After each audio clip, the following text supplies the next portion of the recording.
April 2025, Vivo was expected to hold a mega launch event in China to unveil multiple products. They include the Vivo X200 Pro, X200S, Vivo Watch 5, and a Vivo Pad 4 tablet. A Vivo tablet with the model number PA2573 was approved by China's 3C authority. It's believed to be the upcoming Pad 4 Pro. Reports have already leaked out the details about the display, chipset, and charging capabilities. It'll have a 12.95-inch screen, 3.1K LCD with a 144Hz refresh rate, Dimensity 9400 processor with 8, 12, 16GB of RAM.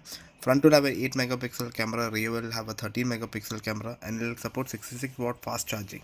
It'll have around 12,000 mAh battery.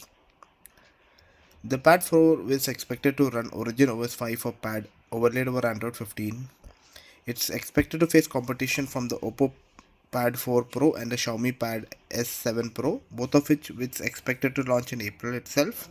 The Oppo Pad 4 Pro will have a Snapdragon 8 LE chipset, while the Xiaomi tablet will come equipped with the 8S Gen 3 chipset. The Pad 4 Pro is expected to compete along beside the OnePlus Pad 2 Pro, which is also set to debut in the first half of China